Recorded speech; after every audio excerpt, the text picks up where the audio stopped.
Hi there. My name is Jonathan Baumgart. I'm the CEO of Atomic Consulting. The topic for today's video is a Forex broker license in the Bahamas.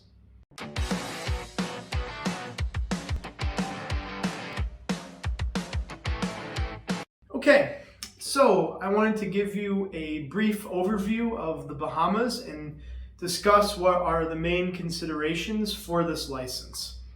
So as a starting point, let's talk about the regulator. So the regulatory authority that oversees FX trading is the SCB, or the Securities Commission of Bahamas.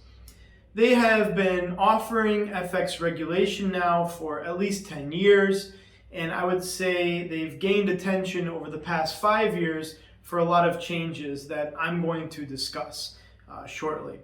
Now, the next point that I wanted to quickly cover is the capital. So in the Bahamas, there are two types of licenses that the SCB oversees.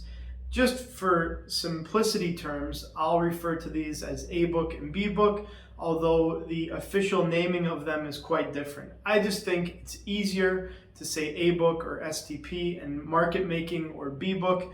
These are just industry terms that everyone tends to understand better. So in terms of capital, an A book license requires 120,000 USD, and the B book license is 300,000 USD.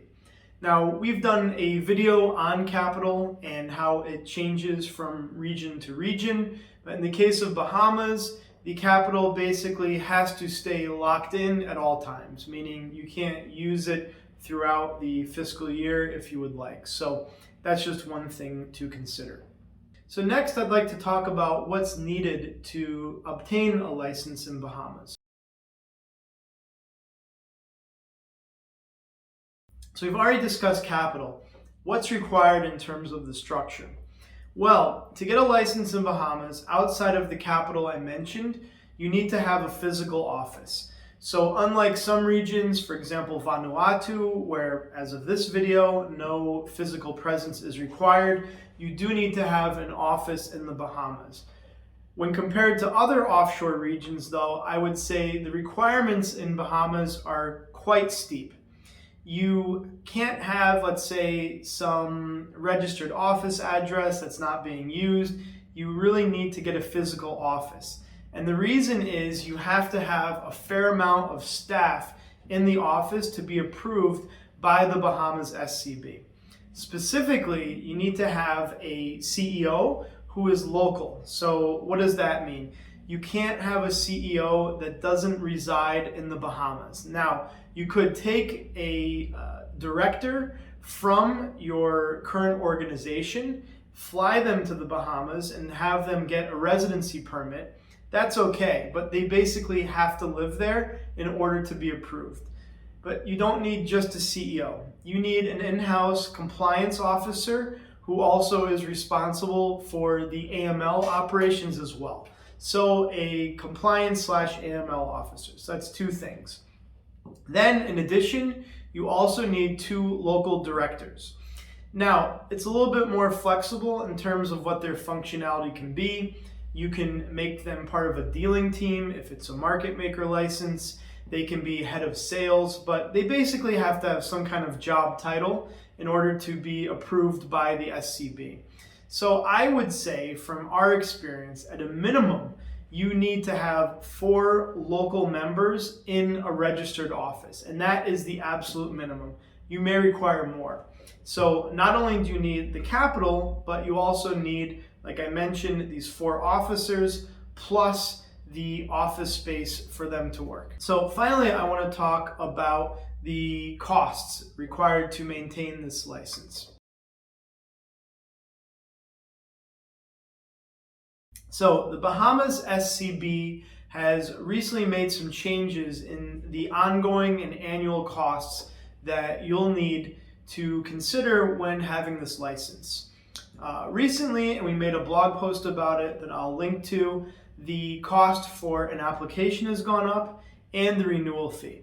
So very recently, the Bahamas SCB decided to impose a quarterly fee of $45,000 for all license holders. So basically what this means is every fiscal quarter or every 3 months, any licensed broker has to pay $45,000 in order to maintain the license.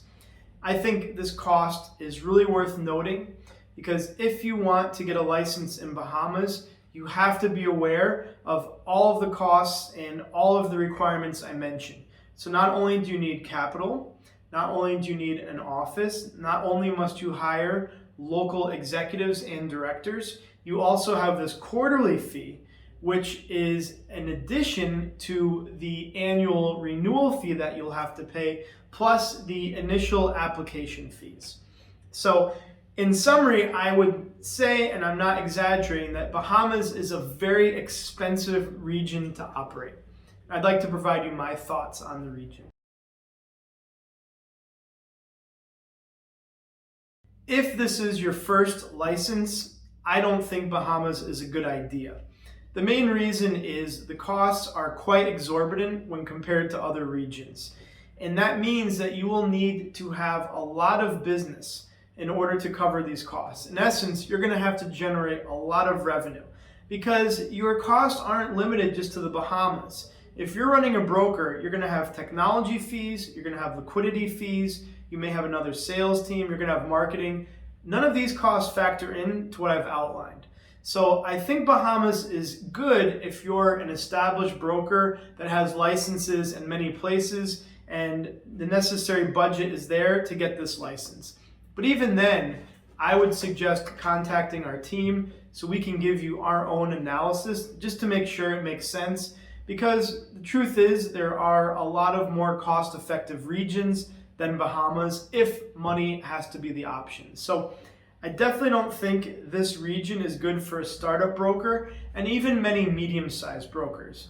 So why did I make this video then? What is the point of Bahamas? Well, there are certain brokers, brokers that have a presence in a lot of different regions and they want to stand out. And here, I think that's where Bahamas is an ideal choice. For all the reasons I mentioned, for all the costs and all the challenges in setting this up, you can really stand out from the pack with this license. I would say it's your Rolls Royce or Porsche or whatever analogy you want to use of licenses. This is, to use an analogy of drinking the top shelf. I mean, you don't get better than Bahamas. So if you want to stand out from the pack and show off and say, look, our broker is regulated in Bahamas, here are all the costs. I mean, that is a way to impress clients. Because if you want to get high net worth individuals, a lot of them may prefer to hold money in the Bahamas due to the tax advantages, and they're going to feel comfortable knowing that your broker is a sound and financially solvent company because of all of these fees and costs you have to pay. So, you definitely don't want to rule it out if you're a broker that meets that category. But if you're a new broker or a medium-sized broker, I think you can find more cost-effective options. So in any case, if you wanted to learn more, if you wanted just to talk more about offshore regions or ask some questions, then you definitely want to get in touch with our team. The contact details can be found in the description. And if you like this video, well, make sure to subscribe to our channel. I got this fancy subscribe plaque. So please subscribe. I make videos about once a week, give or take, and I'm always developing new content. And finally, if you have any questions and you'd like me to make a video about it, don't be shy. Drop a comment, and if I think the question is interesting, I'll make a video about it.